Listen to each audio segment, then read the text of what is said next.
Hello, fellow writers. I'm Lewis. That over there is Tolkien, and you have found the Scripturian Society. Welcome, everybody. That is your host, Carissa Harlow, aka Lewis, and I am your other host, Ash O'Rourke, aka Tolkien. And we're so glad that you joined us for this special episode. Yeah. They're all special. This isn't particularly special, I guess.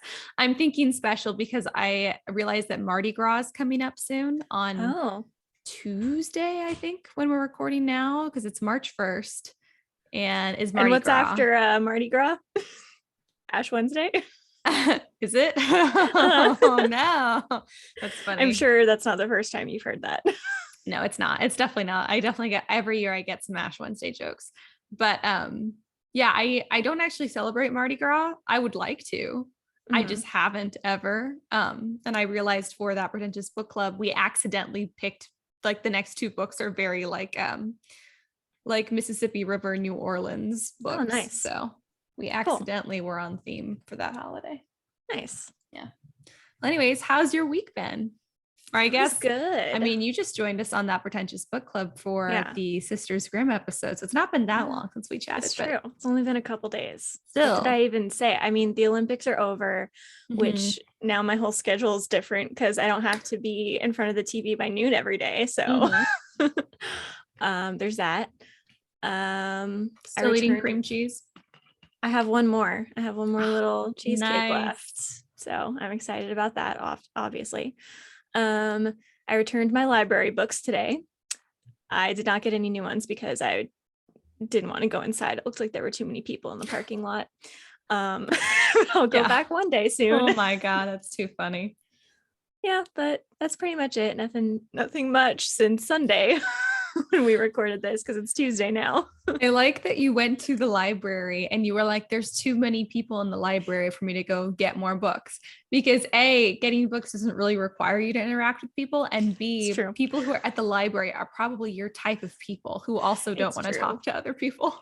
I do have this fantasy that if I go regularly enough, there will be like, an eligible bachelor and he'll see me. And if I look cute enough, then he'll be like, hey, I like her. I'll, build up the confidence to talk to her over several months because that's the kind of romance I want. But that's hilarious. So you're like, is it a good hair day? Yes or no? That's going to be how you decide if you're going to go into the library or not. Yeah, pretty much.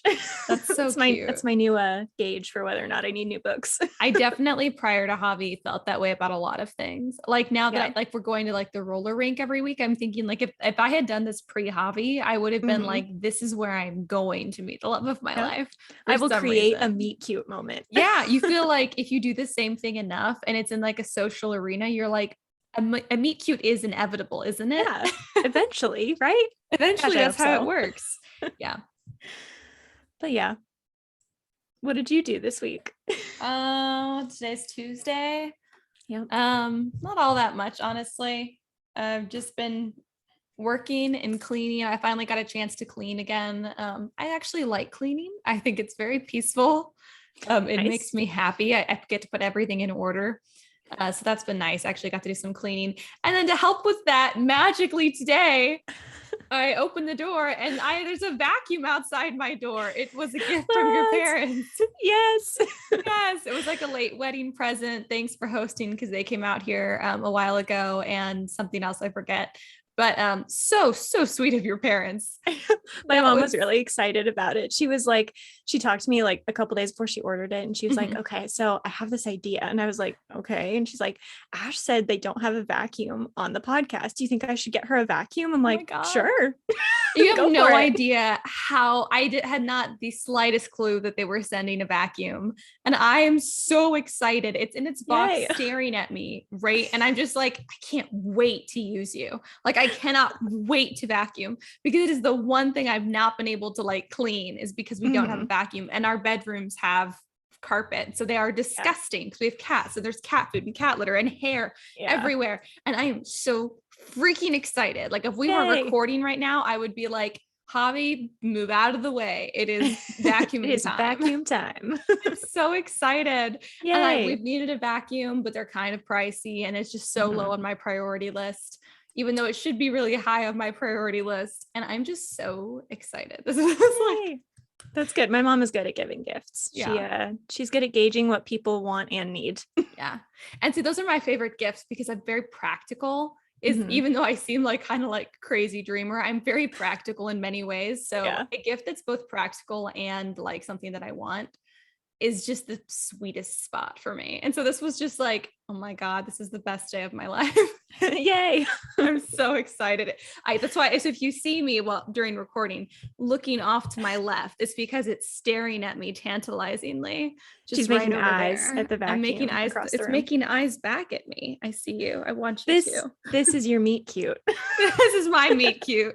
I opened the door and instead of like a guy in the rain with flowers and like a broken down boombox, it's the Shark performance lift away vacuum. It's kind of like those old Swiffer commercials where the like mops would be like, baby, come back. And they would just like be watching as they use the Swiffer wet jet. That's hilarious. That's exactly what it is. Oh, that's so funny. That powerful deep cleaning, anti-allergen complete seal technology. Triple particle cleaning, Carissa. Your mom knows me so well. I'm so glad for you. Also, Shark should sponsor us now. They should absolutely. I just gave them, please sponsor us. I just gave you guys such a good like little. I can go more. I can riff on this forever. You have no idea that I'm that excited about this. Oh, good. Yeah. And then we had pizza for dinner because Javi went and picked it up early today, which was nice because he was back on time this time. Well, yeah, because he came home early today, so he was able to go out and grab it sooner. But yeah, so I was still on the clock and I was eating like just while working. And it was so nice because I didn't have to like cram it all down into my stomach in like the 10 minutes before recording. Right. So nice. And now I'm full of pizza. It wasn't healthy, but it was delicious. And now I'm having a Starlight limited edition 0 sugar Coca-Cola.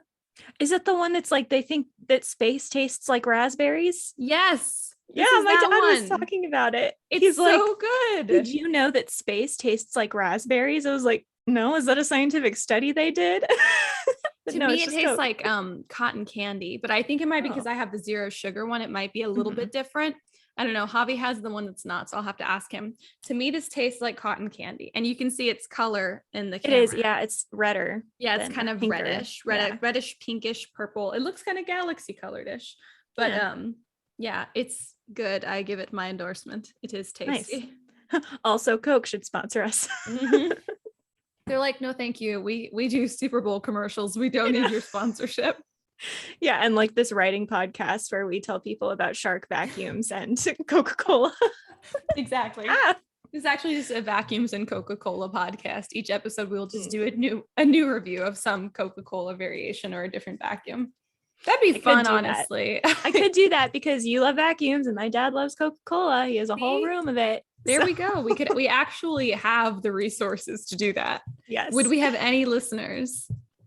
I don't know. No, is that the important factor? No, it's definitely not. No. But I feel like we would have like one kind of scary listener. Like, will we end up locked in their basement? Won't we end up locked in their basement? I feel like know? Who could know? Who could guess? I could guess. I think yes is the answer. If we had a dedicated listener to that podcast, that's frightening. Yeah. But at least it would be clean and we would have plenty of Coca-Cola. That's true. I mean, inevitably. Not the worst kidnapping situation of all time. Yeah, I mean, there's definitely worse kidnapping situations. Yeah, I don't know. What do you guys think, listeners? Should we do it? Is it a good idea? They're like, want to hear more about vacuums and I could go. There's like 4 more sides of this box that I could read off of to you. So, do you want us to start an ASMR channel where Ash just reads vacuum facts? The vacuum that deep cleans now cleans itself. That's what it says. You feel like very distantly have the vacuum in the background. Is that even soothing? As it's like trying to like eat cat litter out of the carpet. Right. Yeah. Yeah, my carpets are disgusting. It was humiliating when you came to stay with us and I was like, so our guest room's not bad, but I'm really sorry about the carpet. It's gross. Oh my gosh, this is not the kind of stuff I notice. So you are in the clear if it is me. I'm so glad. I'm so glad. I think a lot of people are like that. There's only a couple people that I think of who I'm like, I know for a fact you would notice, and you would notice immediately. Like they wouldn't even have to like stay. They would just like walk by and be like, disgusting, moving on. And it's so stressful. Yeah, this is like a huge point of contention with me and my mom, because she's like, this is dirty. And I'm like, I literally cannot see what you were talking about. She's like, you don't see that? I'm like, no, I'm not being lazy. I just don't see the problem. That is so funny. That Javi so does that too.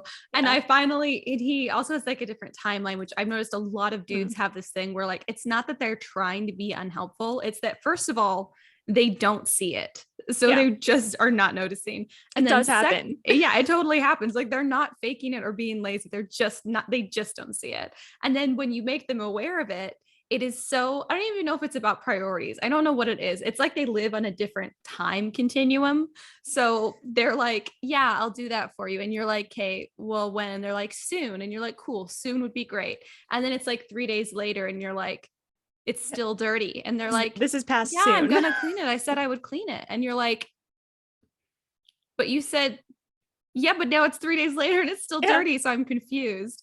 But I think they have like a different timeline too, because so my side of the bed is clean, and Javi's side of the bed, there's like a bunch of junk. Like when I have to fix the sheets on the bed, I can't even reach because I have to like stand on the junk because there's no ground visible on his side of the bed. And it's been that way for like months. And finally I was like, I can't do this. Like, it's not that it really bugs me. It's just that I want to clean. It makes me so happy when things are clean. So I'm like, I'm just going to get in there and just dig out all this junk. And Javi walks in yesterday and he's like, what are you doing? I was going to clean that. And I was like, at what point in the last few months?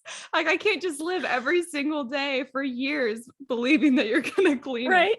Then one day he'll get around to it. Yeah, one day. I don't even know that I believe it. I feel like maybe when we moved, because he would have to pack some of the stuff.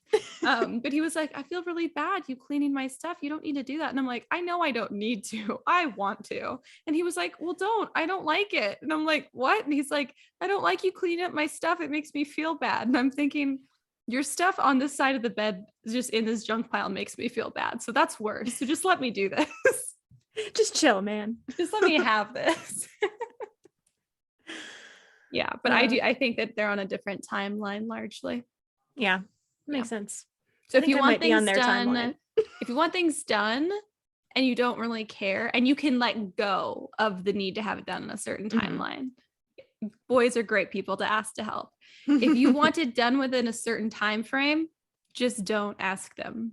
It's just better. You're better off not asking them. Just do it yourself. They're not doing it on purpose. So they're really confused when you get upset. And you're like, I know you're doing your best, but it's very frustrating.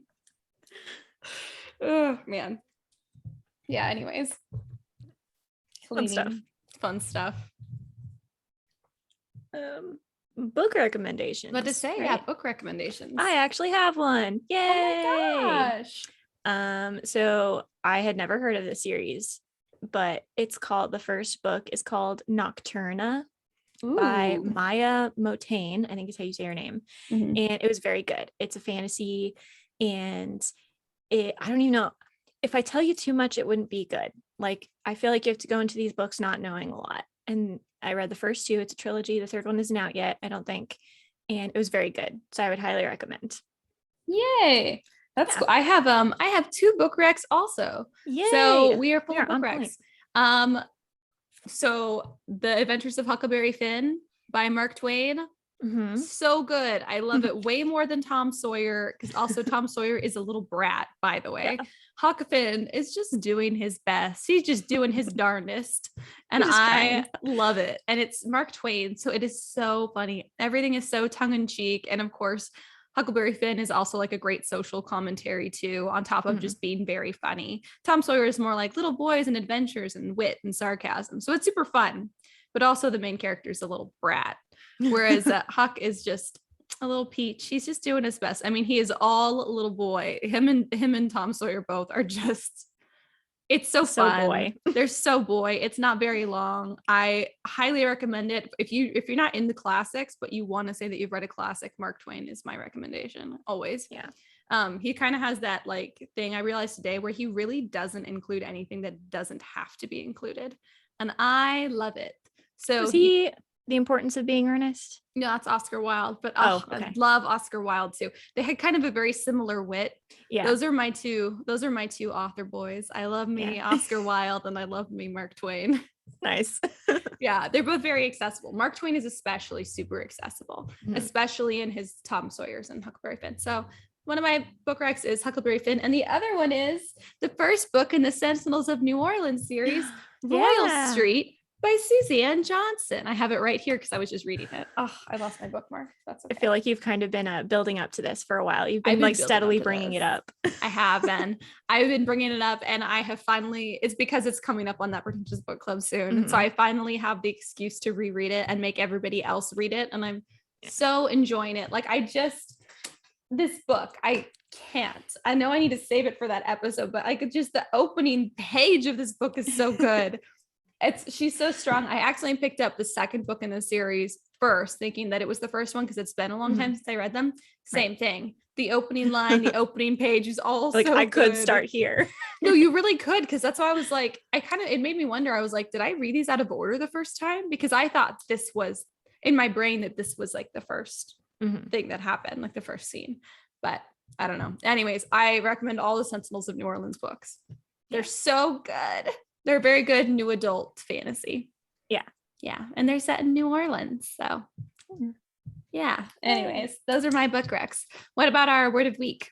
All right. So if I'm timing this right, this should be as close as we can get to when this word is relevant. So Bissextus.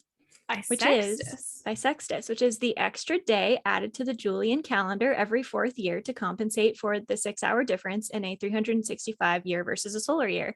That's what leap day is. It's actually called a bissextus, which I thought is pretty cool. A bissextus. Yeah. This isn't a leap year, is it? No. I don't think so. No? Yeah, I think it was in 2020, right? So it wouldn't be till 24. I think you're correct, but I'm not 100% sure.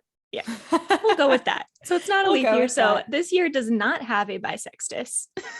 But perhaps, what did you say? 2024 will. Yes, exactly. It's Bissextus? Yeah, with an S. So Bissextus. 2 S's. I did not predict that. Bissextus. It is weird.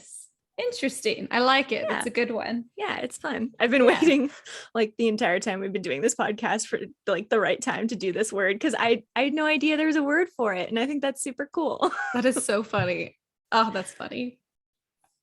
Well, should we get into this week's episode?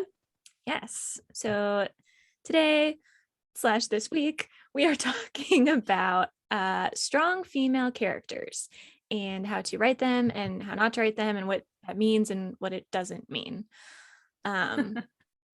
You know, so lots of what stuff. It doesn't mean. I feel like we're both gonna have a lot to say about this. So. Yeah. Yeah. I don't know. Do you have an opening point or do you want me to open? You can go ahead and open. I'm still writing notes down. All right. So I guess the general theme is this: strong does not have to mean physically strong. It doesn't have to mean emotionally strong. It doesn't have to mean anything except, I think, that it is an interesting character who can carry the story. So I mean, certainly there are physically strong female characters, and certainly there are emotionally strong female characters, but that's not necessarily what it has to mean. And so you don't have to give, particularly when it comes across as unrealistic, you don't have to give your female characters like abilities, you know, magical or otherwise, that don't make sense just because you're trying to make them strong. Yeah. So I think it's more about having a really well-developed and consistent character, because then it doesn't matter. I mean, every character inherently has some strengths and weaknesses, and your quote unquote strong female character does not need to even have more strengths than another character in the book. Right. They just need to be, like you said, they need to be well developed. They need to have interesting things about them. They need to be able to carry the story. So or if they're in the background, they need to be justifiably in the background. They need to have a role there. Exactly. It's not about being the strongest. It's about being well developed. Yep. I mean, they can be the strongest. You can do that, but that shouldn't be the only thing. Like this character is a quote unquote strong female character because they're physically strong or they have a magical power, or it should be more about their character, like who they are and what they are and why they are. Yeah, for sure. So I guess this is just like, we're just gonna open on a pet peeve point of mine. So I know there's like a lot of, moral and political opinions about like gender and all this kind of stuff, but what can annoy me is I think sometimes people, so you know how literary movements work, right? You have a literary movement and then the pendulum swings all the way to the other side. Yep. And so then eventually you really want to get to the middle ground, and it's really hard to get to that middle ground because everyone wants to be the extreme of what came before them. Yep. And so I feel like the same thing happens with the portrayals of women in literature. Really fundamentally, you should just be portraying them the same way you would portray any male characters. Yep. And so, there's, women were expected to be, like housewives and all this kind of stuff. And then the pendulum just swung all the other way to where now if you're a woman or a girl and you want something that is more typically feminine, you're looked down on or you're guilted into things. Very largely true. Yeah. This was something that I felt a lot when I was growing up because, like, not to brag, but I was valedictorian and I was very good at academics and I was really smart, right? Like all the boys in the class knew I was the smartest. Like they would ask me for help and stuff. Yeah. And so when I would tell like teachers or people around me that I wanted to be a writer, there was just like this attitude of wasting my potential, right? Like you should do something typically masculine because you have the ability to do that. You should go into STEM. You should go into... that so much, saying like, hey, you should go into medicine or you should go into engineering. And I'm like, first of all, my brain, it cannot do these things. I'm telling you, it's not made for it. And second of all, without the arts, we have nothing. That's how even the engineers and the doctors stay sane, is by enjoying the arts. So we need those things.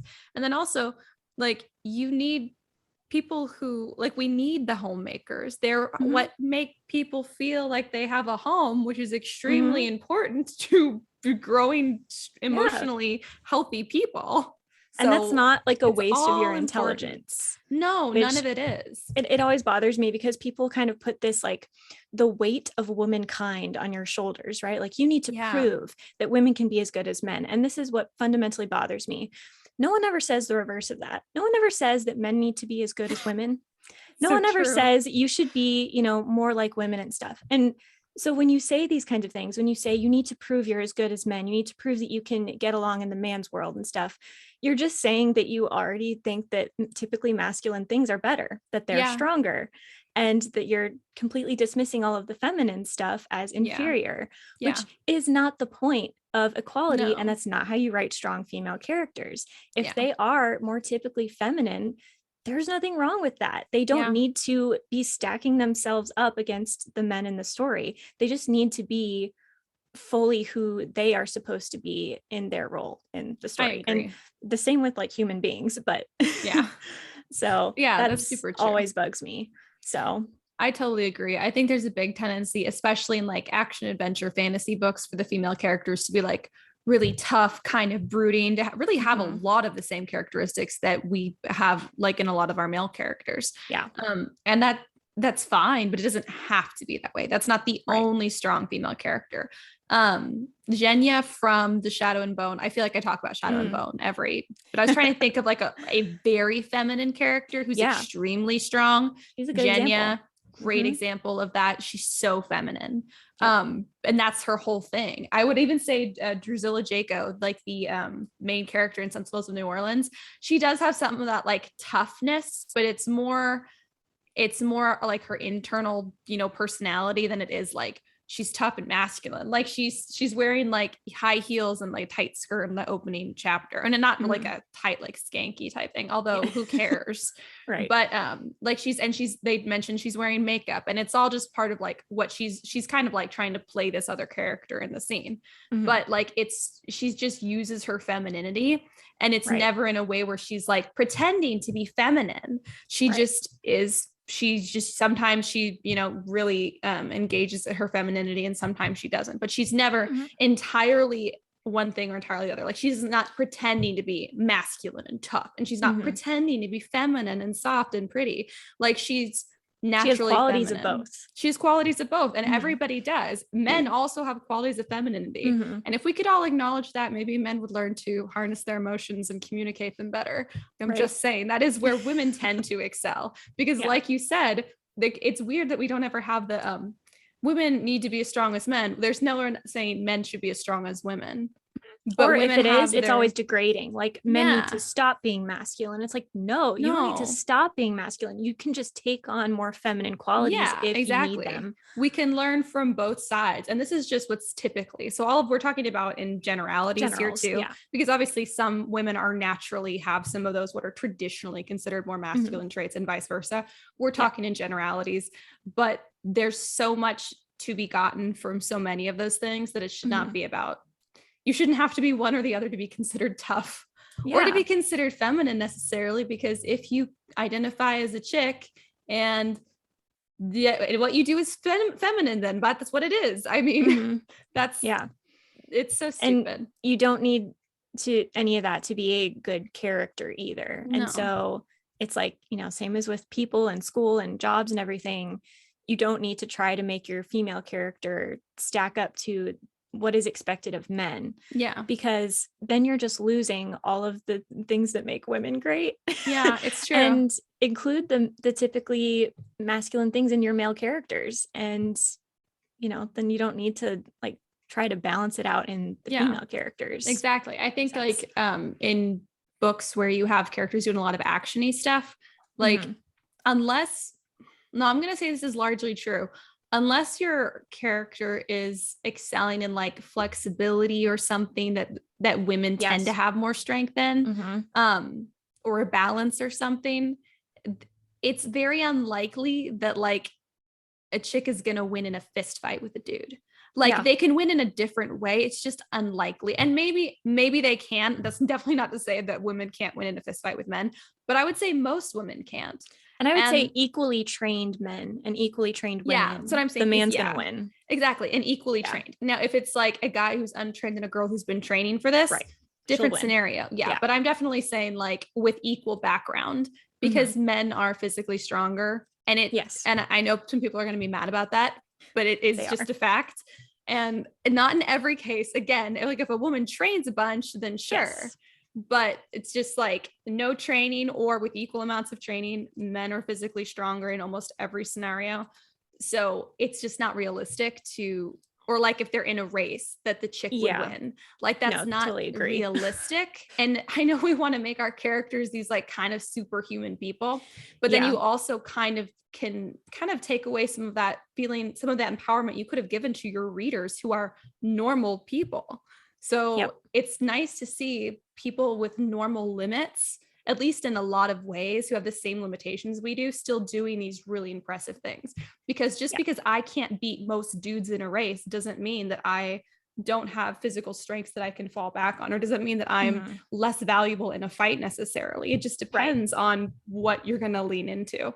Yeah. So you think about like Inej from Six of Crows, like she doesn't fight, she's not like physically strong, but she can spy and she can like kind of like dart in and do different kinds of things that typically only a relatively small person could do, and that could be guy or girl, but for her thing it's like really a small person with a lot of training, right? And women tend to be smaller than men, so that's why it makes a lot of sense. So I mean, just like really know your character so you can lean into their strengths, into their existing strengths, not like build up these strengths that don't really make sense for that character to have.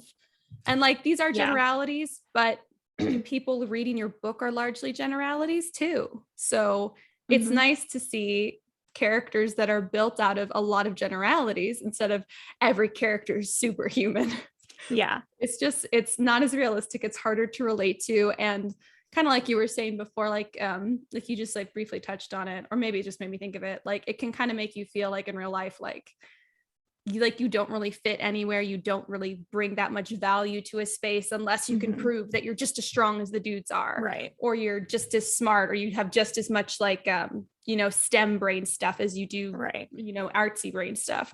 So yeah, I mean, I think that's a culture thing and a book thing, but a lot of books have the power to make people feel and think differently about themselves and about the world. So I think that's where as an author, if you're intending to be published and widely read, like if that's your intention, then you do want to think about the way that you write your characters and the way that those characters will make readers feel and think.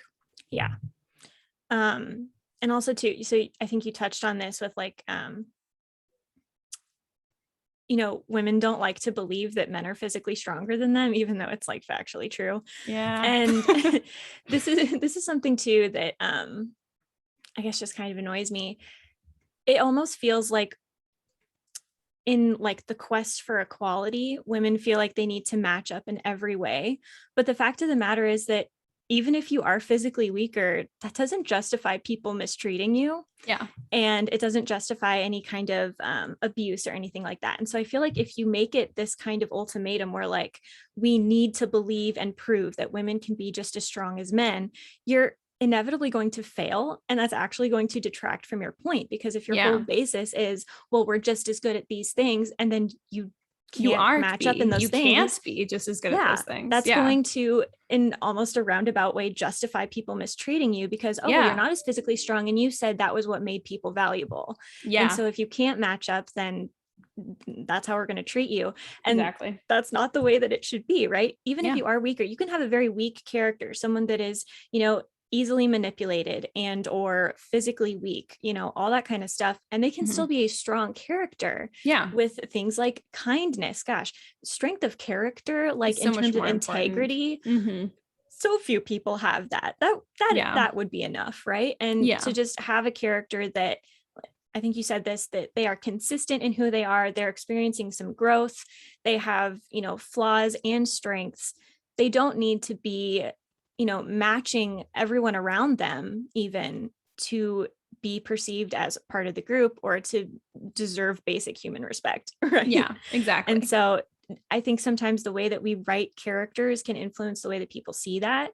So if you're writing all of your characters, your female characters, to be like physically strong and mentally strong and all of these things, there are going to be a lot of girls out there that can't relate to that. And a lot of boys that might see girls that can't live up to that as less than them. Therefore, it's and very so you want to true. make sure you're giving that variety. Yeah, absolutely. I think that's super true. I think you also want to show female characters that are your protagonists and background characters, but female characters that win, that are in touch with their emotions still. And this is a thing that I'm really bad at. I do this a lot.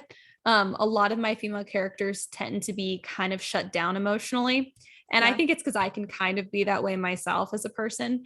But a lot of people are not. Women are seen as typically more emotional. I actually don't believe women are more emotional. I think that we are just, freer with expressing it. I think we're freer with expressing it. Exactly. I think men are equally emotional. So that is something you want to represent in both your male and female characters. But I think a lot of us have this habit of, with our really strong female characters, making it so that they express their emotions the way that men typically do.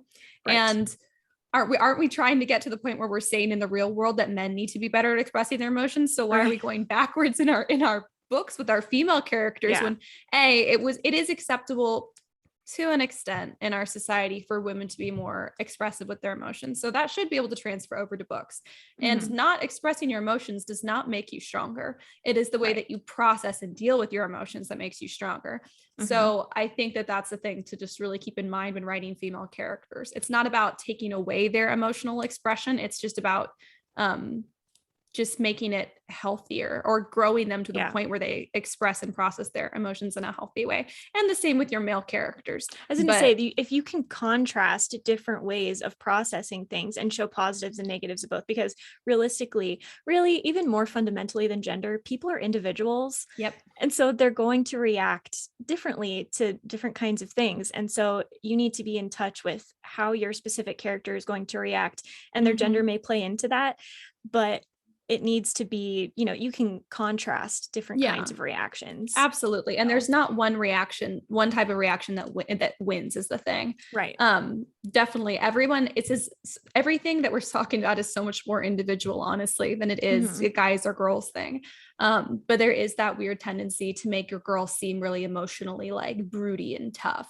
Yeah. Because that's what men typically portray as. And so I think in our heads, we've been like, that's what, that's what will make us equal. That's what will make us equal, is if we can appear equally emotionally unattached or emotionally hard. And that's not the case. And I think we would all, if we could see more characters who are openly emotional people, not abusive with your emotions, that's a different thing altogether, but with their own emotions, handling them in a good way. And even if they're handling them in a crazy way, because people are crazy with their emotions, but being visibly emotional people and then still being strong. I think that would be great to see more of, because we don't see that very much.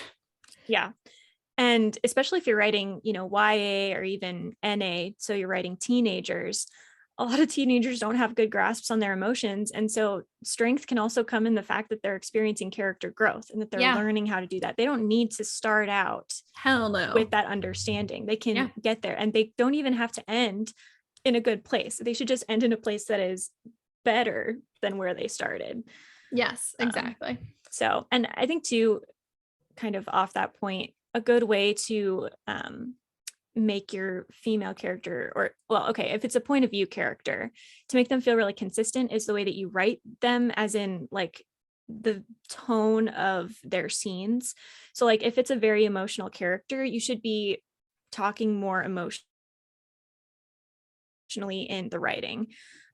Put emotion into the dialogue, have them notice everyone else's emotions, use maybe more flowery language and, longer sentences and stuff. But if they are more reserved, maybe that needs to showcase in the writing too, so that can create some consistency of character. So it doesn't feel like, you're saying this character is strong, but they're not, which is also really frustrating, when an author is like, this female character is brave and smart, and then they never show that they're brave and smart, but we're just supposed to accept it. Yeah. So if, you're opening the book, or you're in a chapter where it's just not a particular occasion for them to showcase that, you can still get it across with the way that you're writing them, with the things that they notice, with the way that they're processing the things going on around them. Yeah, absolutely. So if you write in first person, there's a lot of opportunity to do that stuff, especially when you write in first person, at least for your main character, because you can, even if you're like, I'm going to make them dark and cold on the outside, you can still show everything that they're processing on the inside.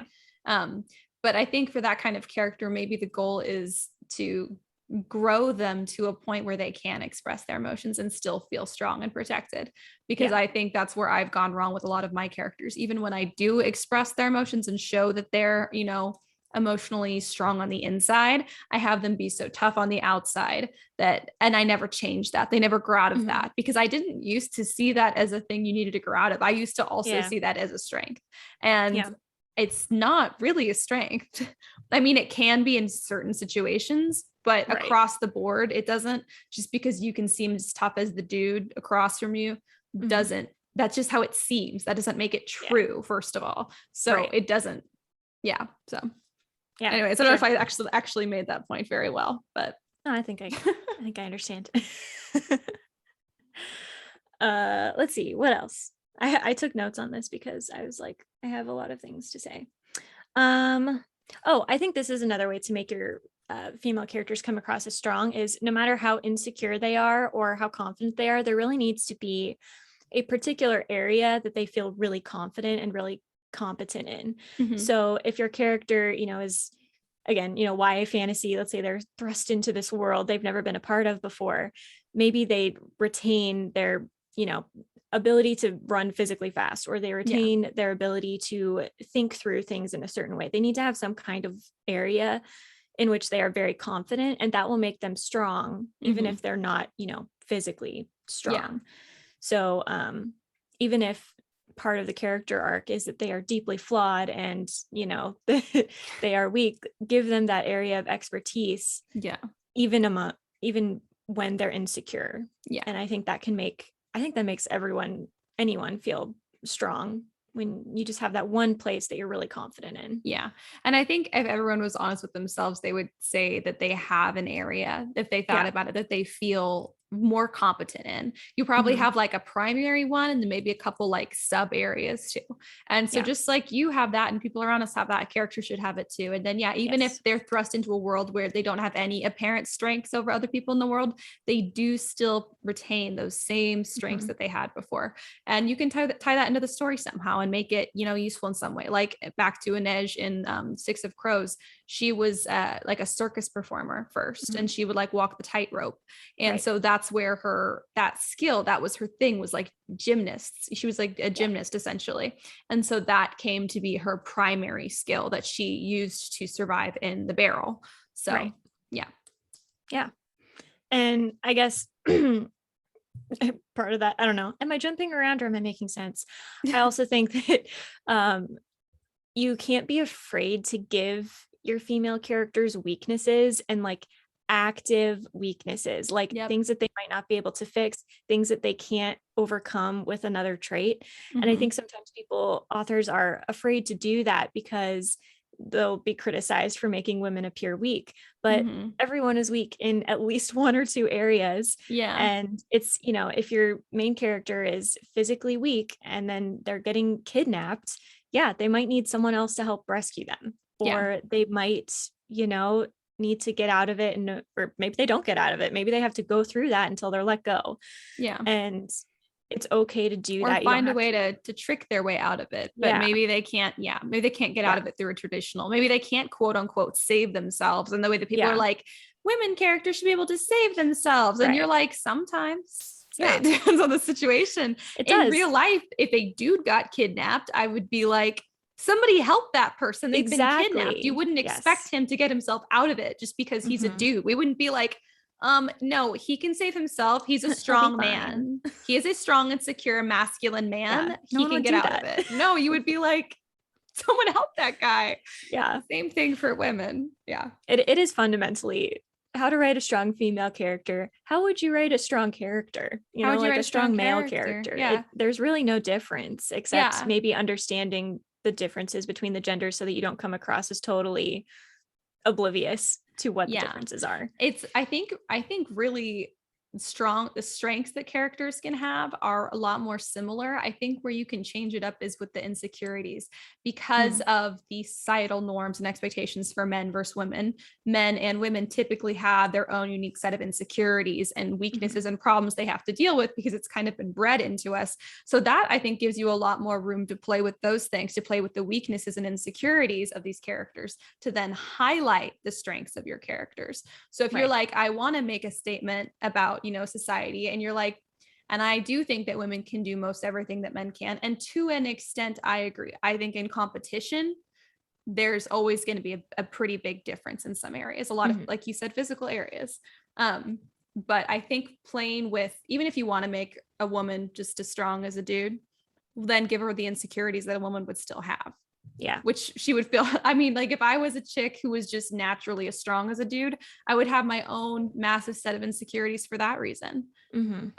So you just always think about that when you write your characters. I think one of the best ways to highlight your character's strengths is to show how those strengths affect how they think of themselves in relation to society. Like if you're a really strong chick, like either emotionally really tough or physically really strong, then maybe like a lot of like hardcore feminists are like, yeah, she's a great example. That's what women should be like. Maybe that's pressure. A ton of pressure. That's a ton of pressure. But then also you've got this weirdness from the other side where a lot of guys are just not, they're going to say mean things. Some girls will too, but guys will always say mean things when they feel threatened by anybody. But especially if a girl could beat their ass, or a girl could, or if, because sometimes if you're like, if you focus more on like your strength, maybe you don't focus on like your looks and being as traditionally pretty and stuff. And so guys will attack you for that. There's like a million things. So, and obviously that's probably easier to know. Like if you're a chick writing a chick, you can probably engage with those insecurities pretty seriously, pretty quickly. And I mean, across generations, across planes, people can recognize those insecurities. So I think that choosing the insecurities, which are weaknesses that you want to give your character, is a good way to figure out which strengths you want to play up, and vice versa. So just don't ever include one without the other, because unfortunately in the world we live in, they come with both. Yeah, exactly. Yeah. Don't make a totally weak female character, but don't make a totally strong one either. They need to be balanced. Well, it's like you were saying, like you were valedictorian and you were like intellectually you felt like that was your strength, but then that still came with the insecurity caused by people being like, What are you doing? Doing an arts type degree. You're not living exactly. And so then you're like, am I an underachiever? Oh my God, what do people think about me? If you're a woman who really wants to be a stay-at-home mom, you're just like, I want to take care of my family and be at home and make a home life. And I like to cook and I like to clean. I actually do like to clean. So if you're, and then, you know, literally the rest of society is like, you're, you know, that's not enough. That's not important stuff. That's not enough. You should also be working in like another job or something, which is, that's been driving me crazy lately. Cause I'm like, as if taking care of a house and children and cleaning and cooking is not full time. I would like to see the people saying that's not a job. I would like to see them do all of that every day consistently and a full-time job. And that's another annoying thing is that I've noticed a lot of YA books, the female main characters are like very against having families and very against the idea of children. And like, I understand when you're 15, you don't want kids, but I definitely at that point in my life was thinking about it. I was like, that's something I want one day. So I understand you don't want them right now, but it feels like every female main character is like, I would never carry a man's child. And I'm like, well, it's your child too. And it's like, the one it is the physically one thing you can do that men can't. So like, you think that would be a strength? You think it would be. And I think that's where, because those things that women tend to be good at, like child rearing and home care and cooking and cleaning and all of that stuff, is stuff that women tend to be good at in comparison to men, partly because we were raised that way inherently, but also because that's how men have said that we are valuable if we do those things, and society in general, not just men. But where was I going with this point? Child rearing. Yeah, I was gonna say, so we've kind of written that out, like, as we don't want to be identified as a stay-at-home mom, right? Because if you get identified as a stay-at-home mom, then you are inherently worth less to society. And as much as even like us, like strong female writers want to say that we don't reflect that in their books, we're still writing characters who don't want to get married, don't want to have kids, like don't want to cook, don't want to clean. I would never wear a dress. All of this very anti-women stuff. I mean, because I would never get married, right? Like I would never want to be bound to someone. I'm like, well, that's just a weird way to look at commitment and love. And so unless your characters had a very specific background where they would make those conclusions, then it doesn't make a lot of sense for that to be the thing that they're upset about, especially in fantasy worlds where you could create any kind of existing history and societal structure. So unless that character has like saw the women in their village grow up in like really toxic, abusive situations, then maybe that wouldn't be the insecurity that they grew up with. Like you really have to think about your character's individual background in their world. There'll always be some kind of insecurity, but you don't have to automatically write your female characters in a way that doesn't include anything, any strength that's indicative of traditional quote it's like inherent femininity. And I think this is another part. It's if you need to put down the male characters in your story in order for your female characters to look strong, you're doing it wrong. Like you shouldn't need to put down anyone to feel better about yourself. So you shouldn't be doing that to your characters either. And so again, this was the thing that was like in Nocturna that I was reading, and I did really like it, but it's, you know, the main female character is just constantly putting down men, like, oh, men are such crybabies and men are this and men. I'm like, gosh, it's so cringy. Why are we saying this? And it's not like in a character growth way. Like if you're going to write that and you want to show like that they're wrong, out of that, exactly. Absolutely. Hi, I'm writing a misogynist character. I thought of you, and I'm like, okay, so Ash said that's part of the point is that they're going to grow out of it. But if you're just going to make it a facet of the character and you think that's totally fine and you're writing it as though that's a good attitude to have, that is also partially why the relationship between the genders is off sometimes. Like it's not only coming from one direction. And so like if you're writing fantasy, there really is a lot of opportunity to just give an inherent already equal status and then move on from there. And it's weird how few authors will do that. They need to stick so closely to actual history. So it's, you know, there are so few fantasy worlds where men and women are actually equal, where this isn't an issue. And I just think it would be really interesting to hear more about what could happen in a society where that was an inherent understanding. But it's always the other way. It's always like we have to portray, the men as oppressors and the women as victims. And I'm like, gosh, there's got to be more to life than that. Yeah.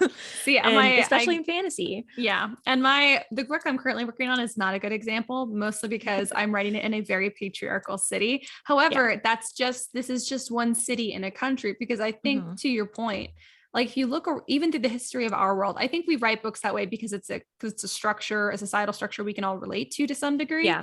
But I mean, some cultures, the women are matriarchs, like throughout history. Like, don't just look at right now, look at throughout history. There have been cultures where men and women fought side by side. Weren't some Vikings female? Like, I don't know a ton about that history, so I can't super speak to it. But a lot of the African tribes did that too. Yeah. And so there's a lot of tribes even where women were considered in charge. I know I don't remember where it is, but I remember in my anthropology class, we studied, it's an existing tribe. They still live this way, and the women are in charge and the men are kind of appearing subservient, which has its whole other bag of things. Right. So maybe in your world, even if you're like, well, I want to write the structure that I'm familiar with because I'm trying to make a point, like I'm trying to make a point. But the other invert it, or the rest of the world, like show how the rest of your world lives, because it inevitably, if you could write a fantasy story where the culture your characters is from, like they see each other as relatively equal. Great. There'll still be inherent differences, and that's where you can get into like little like nitpicky tension. But if you see them as inherently equal, do take a moment to, I mean, if you want to, you can take a moment to kind of, zoom in on other parts of your world, and or you could zoom in on the history of your world if you want to be like, yeah, we used to struggle over this, like these gender issues, and now we don't anymore, which also has its whole other set of, I think sometimes people say that these days, and I'm like, no, I used to say that when I was younger. I used to be like, no, I think we're like, I don't know anyone who's sexist. And then I grew up and realized, wow, I was extremely wrong because I'd been a little bit brainwashed about some stuff. But as you grow up and you have to interact more and you rely on receiving a certain amount of respect to just get, basic things done, that's when you can really see it. But I think, and you can have that too, where a character's like, I don't really feel oppressed, and then sees oppression happen elsewhere. Like your female character, to the point of this theme for this episode, does not have to identify as oppressed to be strong. Yes. Yeah. True. They don't have to necessarily be overcoming something in that realm. No. I mean, they should be overcoming something, but it could be personal. Something. It could be like a general universal evil. Like, it doesn't have to be related to the fact that they're a girl. Yeah, exactly. I think that tends to be the case. So yeah, I think we're just saying that we would love to see more strong female characters who have, who are not written in a way that seems to make them like men, if that makes sense. Yeah. Or like, I want to see a strong female character I relate to as a chick. Yeah. And I'm wearing a skirt. I do my makeup. I'm a pretty feminine chick. And identify as pretty feminine, and I like feminine things. Yeah. And I want to see a character that's strong and like independent and cool and badass and tough, but also openly feminine. That'd be cool. I don't know if I've ever seen an openly feminine character like that. I mean, it's usually Jen, but she's not my kind of feminine. She's like ha-cha-cha. It's different. It is. But yeah, so just strong female characters in like the feminine sense. And then also, I think in a sense that you don't have to be contrasting them against the men. It doesn't have to be a comparison. It can just be in a vacuum. This is who this person is. This is who this other person is, male and female. It doesn't have to be a competition. Yeah. Yeah. And like you said, if you have to make your dude characters less than to make your chick seem strong, you're doing it wrong. Yeah. It is really interesting. I've noticed a lot of times when authors try to do that, they'll be like, here's a really tough female character, right? And then the guy will be just like a little, a little wimpier, a little on the more like academic side. He's not necessarily, I'm always like, gosh, I like this male character more. He's so much more interesting. Yeah, that's true. So I don't know if that's because it's typically female qualities and I would find that more interesting as a girl, or if it's just that it's more naturally written. Yeah. I don't know what it is, but it seems like anytime that's attempted, I'm always like siding with the guy. I'm like, this guy is way more interesting than this super cocky, annoying girl that thinks she's strong because she has no emotions. It's true. Well, I think in real life, I think you come across more dudes that are emotional or more academic, or I mean, I say this all the time, and I think I stand by it. I definitely know more dudes who have less emotional regulation than I do girls. And I know way fewer girls who are like outwardly really tough, like characters in a book, than you would see. So the ratio is really off in fiction for that. So I think when you see dude characters that are more emotional, or academic minded or whatever they may be, or have more typically feminine traits, even that, I think we still see enough in society that we're like, that's realistic. And we love it because there's nothing wrong with that in any way. And we love those things and we love those people. And then when you see these chicks who are like, I could beat a dude in a fist fight just cause somehow. You're like, oh, this doesn't. I've trained my whole life for this. And if they've trained their whole life and the guy hasn't, then maybe. But I also know this is something I rant about all the time. This is unreally related to books, but I'm just briefly gonna, because I'm still mad about it. I am furious about the fact that I work out every day. For most of the year, I work out every day. Is it a really hardcore workout? No, but it doesn't matter because I could walk up to a guy my height or shorter on the street, and I'm not a tall person, and they are still physically stronger than me. And it has always made me so angry. And I know, because I'll get like bumped into and just get thrown. And I'm like, you're like, wow, this is infuriating. Anyway, so like, I'm just like, oh, that's a physical thing I'm very angry about. But that's just, that is largely the way it is. The reality. Yeah. Some chicks, I know you're either taller or you build muscle better than me. Maybe that's not the case with all dudes for you. Listen, for us like 5'2", 5'3" chicks out there, unless you're like a major bodybuilder, I guess. Yeah, pretty much everyone is stronger than me. Pretty much everyone is stronger than you.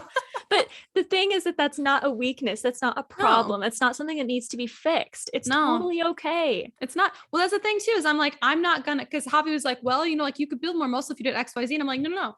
I don't think I need to. Right. Like if I'm working out, I'm doing it for my health. I'm not doing it so that I can, you know, face up to whatever dude on the street, because the amount of effort I would have to put in to be able to do that means I would have to let go of the other things that I'm actually good at and like to do to pursue this other thing full force head on, because that's the only way you can do those kinds of things. So, yeah. Anyways, that's just like a normal life thing that I get mad about sometimes. But I don't think that it's a weakness to be not as physically strong as most dudes. I just don't think it's a weakness. It has never really like made an impact negatively in my life. It's never really come back to bite me or anything. So it's come back to bite me a little bit, but I still don't feel like it's a weakness, because I would have to change literally my entire life, like to the core, to every single day what I do, in order to even stand a chance against some of these dudes. No desire to do that. Not worth the effort. Not worth the effort, because there's other things that I have. Exactly. I'll just be like, Javi, get in here. There's other things I have that are strengths. So that means I walk around with pepper spray when I'm by myself, or a taser or something, because I know I don't stand that much of a chance physically. But you can be clever or prepared or whatever with those things and make up for that lack. It's true. So. When I took Krav Maga, which is, a lot of people say what you will about it, because some people are like, it's not real martial arts. Shut up, I don't care.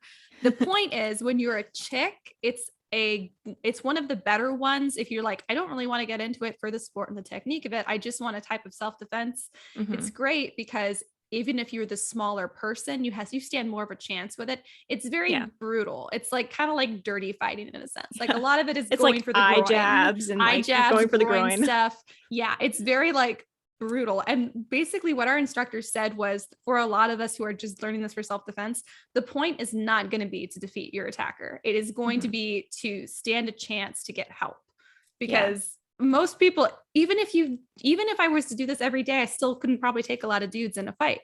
The point is, you hit them until you get the chance to break free, and you scream for help and you run. And like 80% of self-defense is awareness. They were saying, they're like, really the best way to make defend smart yourself? Decisions up front. Yeah, just be really aware of your surroundings all the time. And it's unfortunate we live in a world where we have to be on high alert all the time, but we do currently. And wishing it would change is not going to make it change. No. So you should be training prepared. every single day probably still wouldn't make that much of a difference. So at least for me, for some people, maybe it would. For me, it wouldn't. I would have to dedicate my whole life to it.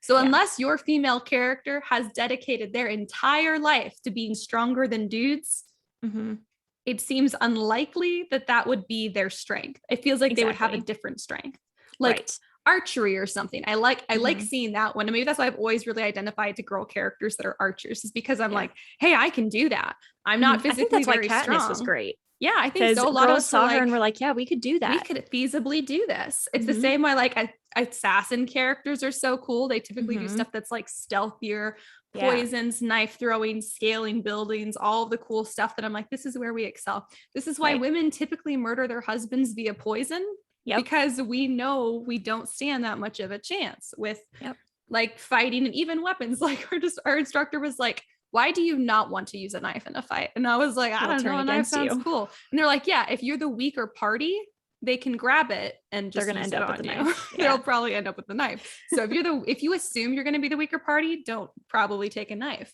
If you think you'll be the stronger party, obviously that's a safe bet for you. As a chick, I'm probably not going to take a knife to a fight. Right. I'll take pepper spray. I will take a taser. I will groin shots and eye jabs. Fighting dirty. Big fan of ranged weapons. Whenever I play like a video game, I'm like ranged weapons all the way. D&D, I always pick ranged weapons. I love ranged weapons. Yep. It's like Inej has got her throwing knives. Although she's, I mean, she's also just like super agile and cool, which I am not. Yeah. But her background makes sense for it. So I think that's part of it too, is your character's strengths should be a result of their background. Yeah, they should match other things in their life. It can't just be a random thing you give them that doesn't go along with the other factors. That's so true. That happens a lot, I feel like, where you're like, this character's inexplicably really good at something. And you're like, actually, that's a really weird skill to be really good at without any reason behind it. Katniss's thing was she was really good because she had to hunt to keep her family alive, and she'd get more money if it was a really clean kill. So that would make a lot of sense for her. Yeah.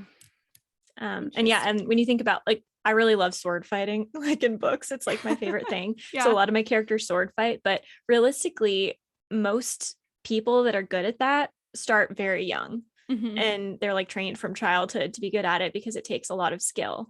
And so if your character, well, male too, but female, is really good at sword fighting, I mean, you can give her a magical component that gives her extra strength. I have a couple characters like that, but you also should give her some kind of particular cleverness, or maybe she uses a different kind of sword, or maybe she has like a, signature move, or maybe she, uses like feminine wiles, or, like, listen, there's jabs fun facts at them. I know people like to be like, oh no, when women use their body to trick men, it's like reinforcing toxic femininity. And I'm kind of like, is it, or is it using what we have?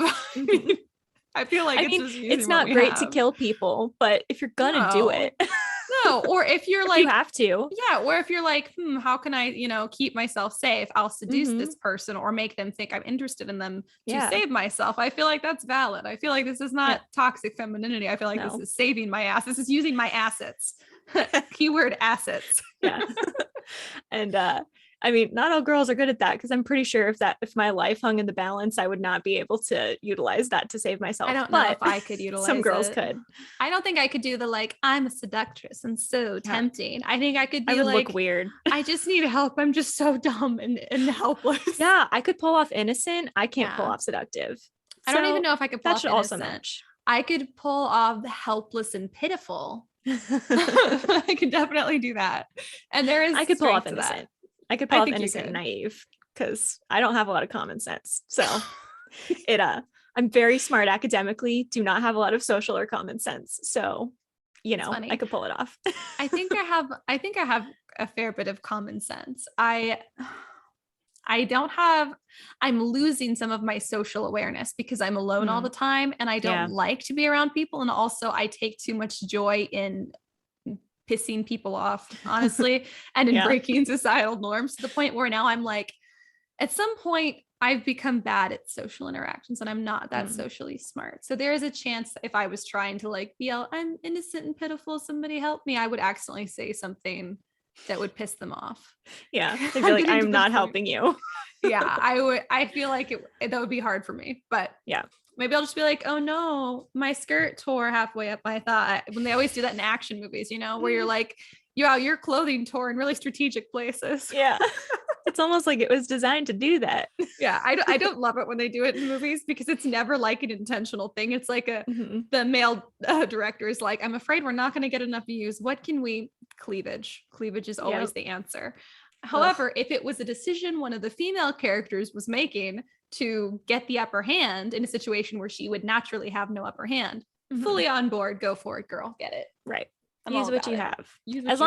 As long as it is in character. If you have a really innocent character, she's probably not going to be able to pull off seductress. If you have a seductress, she's probably not going to be able to pull off innocent and naive. So you have to take those strategies and say what is realistic for this particular character and her background to be able to utilize best. Yeah. And on that note, like you were saying, you can also give your characters like a magical upper hand. But when you do that, you want to make sure it's something that's consistent with their characters. Like it shouldn't just be like my character isn't strong enough to win this fight, whatever it may be. I know I'll give them a magical power to solve it.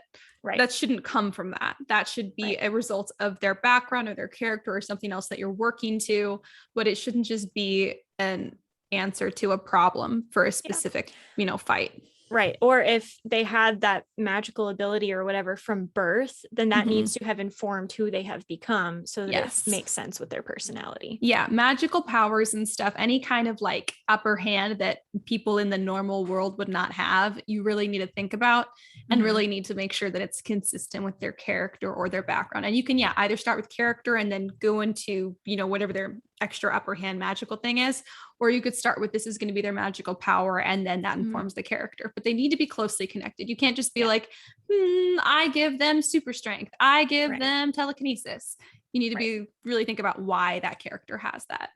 Yep. Yeah. Agree. Let's see. What other notes do I have?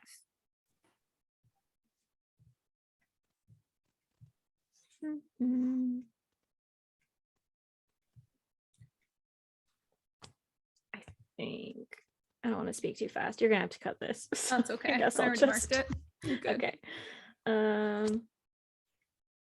Yeah, we talked about that. Great. I think those are all my points. Sweet. Awesome. Right. Those are all mine too. Yay. Well, how has writing been going for you?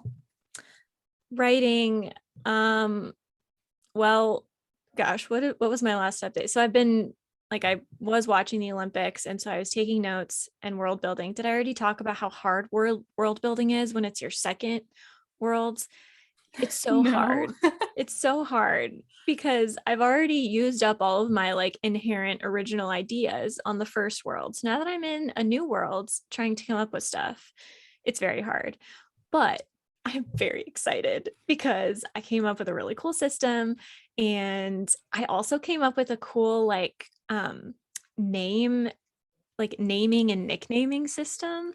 So, like how in Russian, if like someone's name's Anna or Anna, it's like Anushka is their nickname or whatever. I kind of came up with something like that, like specifically for this world, and I'm very excited about it. It makes all of the names and all of the people sound like they belong in the same society. Oh my God, I love that so much. Yeah, so I'm really excited about that. And then like the magical powers that are specific to the world are also their last names. And so that also gives like all of the last names this like integrity within all of that. I don't know. It's very cool. And so I'm very excited about it. Oh my God, that's so important. That's so exciting. I feel like that's not something that I think about a lot, but like the way you name characters really needs to be consistent with like their culture specifically, and then the world in a larger sense. I feel like I'm not great at doing that. So I love making up cultures. Yeah, because I just think it's so fun. I think culture is cool, and like how different people can see the same thing so differently. Yeah. And like with names, I find it very difficult to change names after the fact. So when I'm coming up with a new idea, I like sit down, I decide on the names very purposefully, because once I name them, I can't go back. Yeah. So this is like, aside from the magic system, this is the first like world building thing I did. And so I think it's all coming together. It just feels very cool. Oh, that's so exciting. I do the opposite. I name my book once it's done, and I name all the characters at the beginning, but then I usually change it like 3 times. Yeah. I'll even finish the whole book and be like, actually, this character's name is Sarah. And then I'll like find all replace.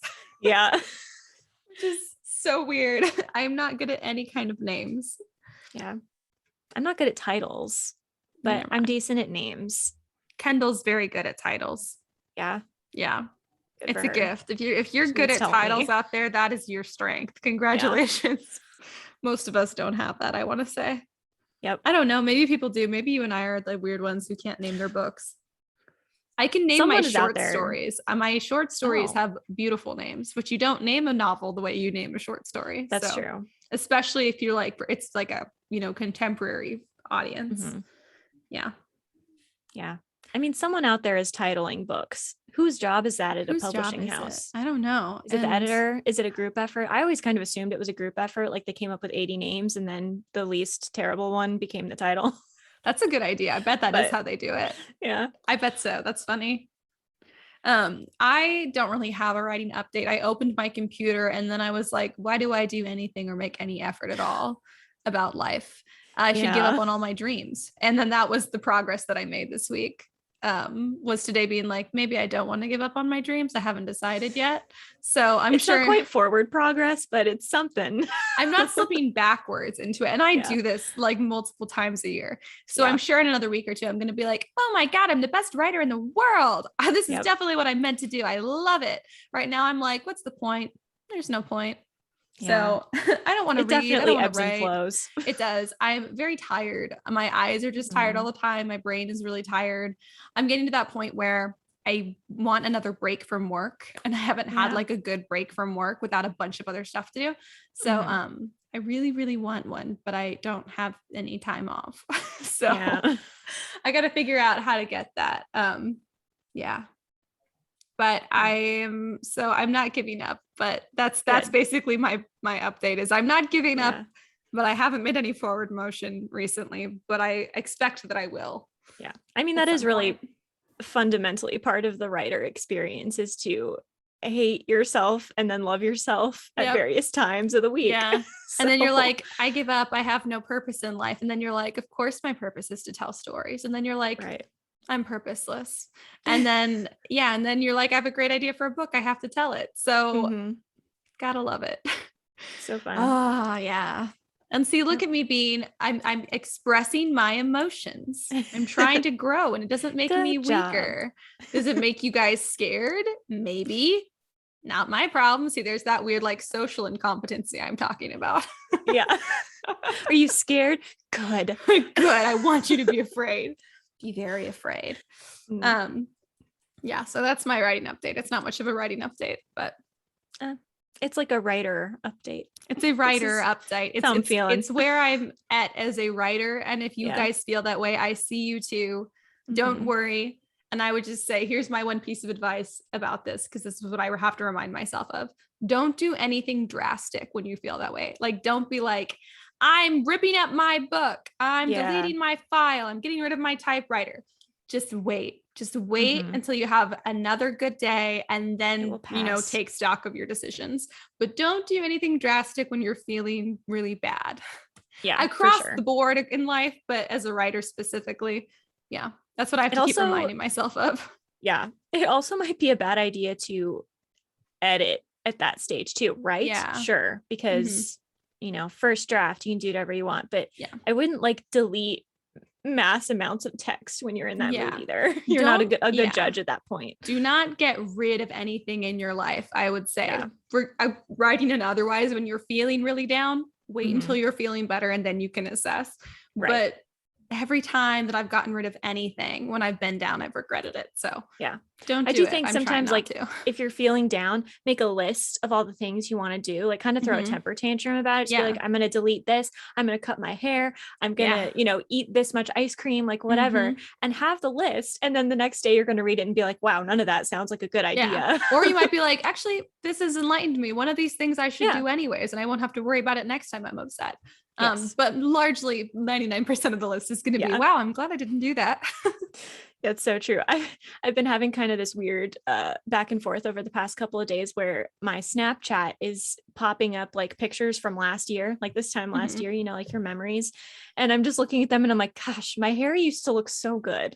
And so I'm like, and I know the problem is I'm not really trying.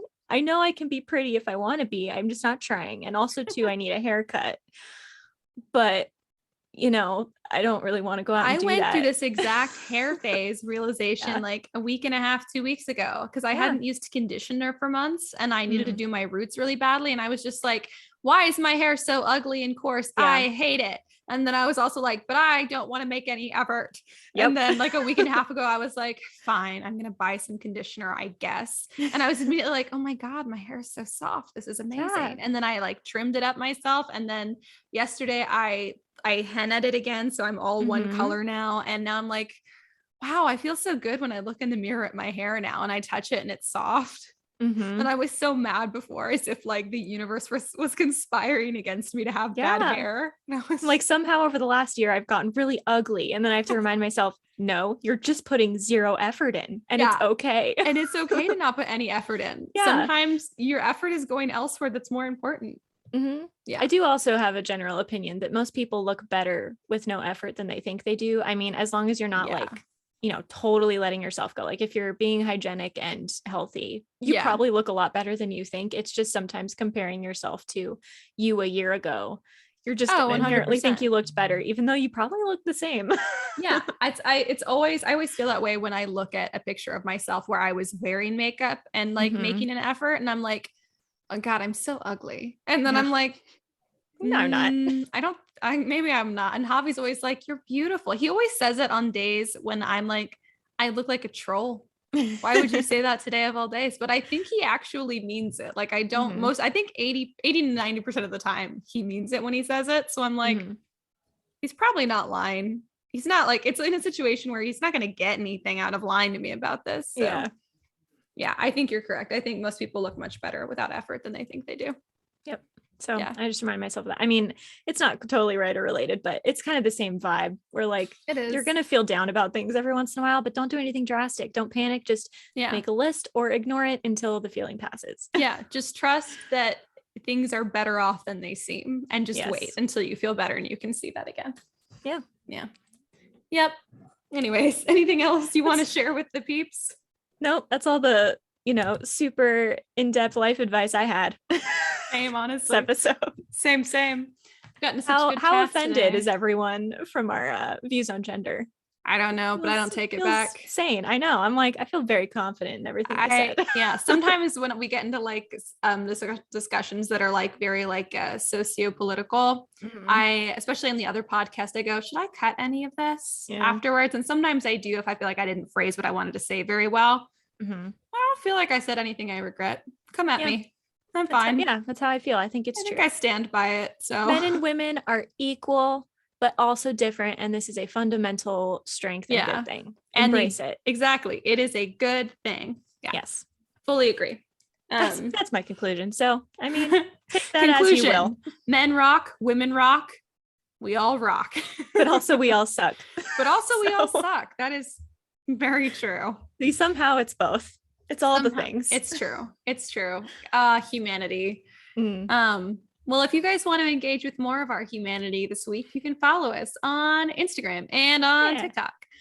We post lots of stuff about, our episodes themselves. So fun, like writing advice to keep you motivated throughout the week. And then of course, TikTok is funny writer videos from Carissa. So please join us there. You can also join us on Patreon at Story Sirens Studio. That is our production company. And you can join our writers group for free if you want to talk about a strong female character, strong characters in general, writer's burnout, your hair, best conditioning products for your hair. We are there, whatever you want to talk about. And again, it is free to join the writers group. So please go connect with us there. You can also message us on social media or email us at contact@storysirensstudio.com if you have suggestions for something you'd like us to talk about on the pod, or you just want to chat, whatever it is. So join us, everybody in life. Come join us. Come join us. There's a Dick Van Dyke, the Christmas episode. They're singing a song and it's come join us, come join us. Oh my God. I think of that anytime someone says that. I love that. So Dick Van Dyke. What a classic. Seriously. What a classic person. What a classy man. And what's her name? Mary, not Marianne Moore. That's not her name. What's the wife's name? I don't remember. She's also great. Yeah, I've only watched a little bit and I loved it, but I've only watched a little bit of it. Yeah. Yeah. My cat's walking by. Oh, distracting me. I think that's it. Anything else you want to say? nope. Okay. Ready to close? Yeah. Well, until next week, everybody, keep writing. And we'll see you on the next page.